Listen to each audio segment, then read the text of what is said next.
साल 1972 एक plane Andes के पहाड़ों में क्रैश हो जाता है।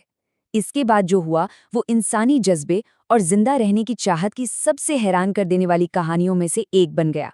आइए जानते हैं इस हैरत अंगीज दास्तान को। तो ये पूरी कहानी, ये पूरी आप बीती चलती है पूरे 72 दिनों तक। सोचिए, पहले दिन प्लेन क्रैश होता है और सिर्फ 11 दिन बाद ही दुनिया ये मान लेती है कि सब मारे गए और उन्हें ढूंढना बंद कर दिया जाता है। और फिर 72वें दिन एक ऐसा चमत्कार होता है जिसकी किसी ने उम्मीद नहीं की थी। तो चलिए शुरू करते हैं पहले हिस्से से। एंडीज में तबाही, कैसे एक बिल्कुल नॉर्मल सी फ्लाइट एक भयानक सपने में तब्दील हो गई। बात है 13 अक्टूबर 1972 की। उरुग्वे की एक रग्बी टीम अपने दोस्तों और परिवार के साथ एक चार्टर प्लेन में चिली जा रही थी। मतलब एक छोटी सी रूटीन ट्रिप होनी थी ये। लेकिन जैसे ही वो एंडीज के पहाड़ों के ऊपर पहुंचे, मौसम ने अपना रंग दिखाना शुरू कर दिया। पायलटों को लगा कि वो सैंटियागो के पास पहुंच गए हैं और उन्होंने प्लेन को नीचे उतारना शुरू कर दिया। और तभी अचानक जबरदस्त टर्ब्यूलेंस होने लगी। प्लेन के अलार्म चीखने लगे और जैसे ही बादल छटे, उनके सामने जो नज़ारा था उसे देखकर उनके होश उड़ गए। प्लेन सीधा एक पहाड़ की चोटी की तरफ बढ़ रहा था। पायलटों ने अपनी पूरी जान लगा दी प्लेन को ऊपर खींचने में, लेकिन तब तक बहुत देर हो चुकी थी।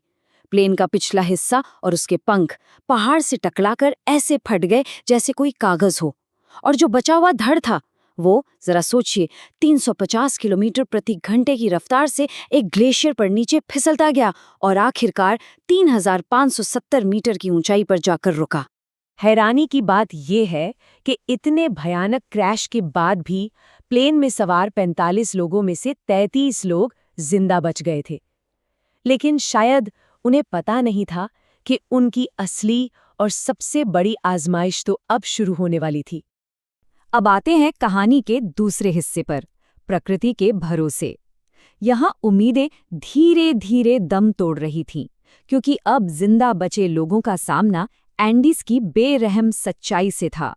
क्रैश के फौरन बाद 2 मेडिकल स्टूडेंट्स, रॉबर्टो कैनेसा और गुस्तावो ज़र्बिनो, जिन्हें ज़्यादा चोटें नहीं आई थी, उन्होंने फौरन घायलों की देखभाल का जिम्मा संभाल लिया। इन लोगों ने जो जुझारूपन दिखाया वो कमाल का था। उन्होंने प्लेन के टूटे हुए धड़ को ही अपना घर बना लिया, बर्फीली हवा को रोकने के लिए सामान की दीवार बना दी, और तो और मेटल की शीट्स का इस्तेमाल करके बर्फ पिघलाकर पीने का पानी भी जुटा लिया। लेकिन उस पहली जानलेवा बर्फीली रात ने 5 और घायलों की जान ले ली। अब जरा सोचिए कि हालात कितने मुश्किल थे। रात में तापमान गिरकर -30 डिग्री सेल्सियस तक पहुंच जाता था। ये लोग तो मोंटेवीडियो जैसे तटीय शहर से थे। उनमें से कई ने तो अपनी जिंदगी में कभी बर्फ तक नहीं देखी थी, और ऐसी जानलेवा ठंड के लिए तो वो बिल्कुल भी तैयार नहीं थे। उन्हीं में से एक थे रॉय हार्ले, जिन्होंने किसी तरह एक छोटा सा ट्रांजिस्टर रेडियो ठीक कर लिया। क्रैश के 11 दिन बाद आखिरकार वो उस रेडियो को चलाने में कामयाब हो गए। उम्मीद थी कि कोई अच्छी खबर सुनने को मिलेगी, लेकिन उन्हें जो सुनने को मिला वो कुछ और ही था। खबर ये थी कि ऑफिशियल सर्च और रेस्क्यू ऑपरेशन बंद कर दिया गया है, उन्हें मृत मान लिया गया है। जरा सोचिए उस पल उन पर क्या बीती होगी। वो पूरी तरह से नाउम्मीद हो गए होंगे। ये महसूस किया होगा कि दुनिया ने उन्हें मरने के लिए छोड़ दिया है। दुनिया के लिए वो अब जिंदा नहीं थे। और यहीं से शुरू होता है कहानी का तीसरा और सबसे मुश्किल हिस्सा, एक ऐसा फैसला जिसकी कल्पना भी नहीं की जा सकती। जब बचने की उम्मीद पूरी तरह खत्म हो गई तो उनके सामने एक और भयानक मुसीबत आ खड़ी हुई। खाने पीने का सामान अब पूरी तरह खत्म हो चुका था। उनके पास खाने के नाम पर बस कुछ चॉकलेट बार, जैम के छोटे जार और थोड़ी बहुत कैंडीज बची थीं।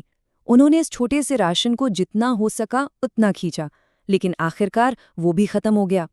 भूख से बेहाल होकर उन्होंने सीटों का लेदर और कॉटन तक खाने की कोशिश की, लेकिन उससे उनकी हालत और भी ज्यादा बिगड़ गई। अब जो हुआ वो इस कहानी का शायद सबसे दर्दनाक और मुश्किल हिस्सा है। उनके पास 2 ही रास्ते थे, या तो भूख से मर जाएं या फिर एक ऐसा कदम उठाएं जिसके बारे में सोचना भी नामुमकिन है।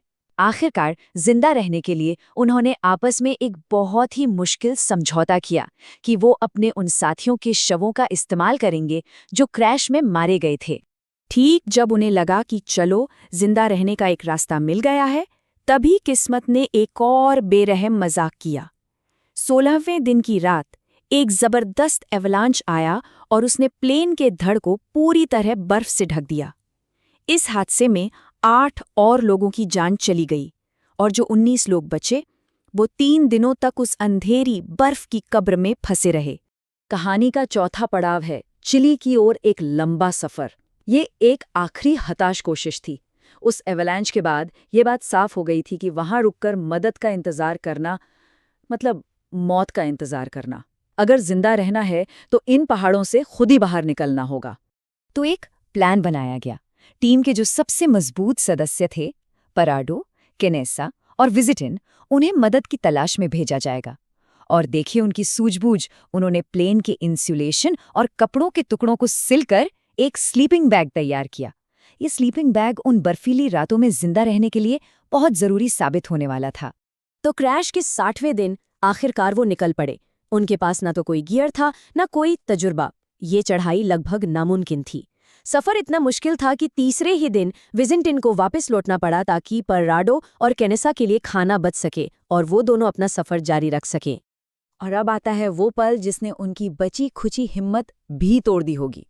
जब पराडो और केनेसा आखिरकार पहाड़ की चोटी पर पहुंचे तो उन्हें उम्मीद थी कि सामने चिली की हरी भरी वादियां दिखेंगी, लेकिन उन्होंने जो देखा वो दिल तोड़ने वाला था। चारों तरफ जहां तक नजर जा रही थी सिर्फ बर्फ से ढके हुए पहाड़ों का अंतहीन समंदर था। और अब हम पहुंचते हैं आखिरी हिस्से पर, एंडीज का वो चमत्कार। कैसे 72 दिनों बाद उम्मीद की एक छोटी सी किरण एक बड़ी सच्चाई में बदल गई। उस दिल दहला देने वाले नज़ारे के बाद भी पराडो ने हिम्मत नहीं हारी। उसने दूर पश्चिम में कुछ ऐसी चोटियां देखीं जिन पर बर्फ नहीं थी, और बस उसने ठान लिया कि रास्ता वही है। और वो दोनों 9 दिन और चलते रहे। और फिर 9 दिनों तक लगातार चलने के बाद वो अविश्वसनीय पल आया।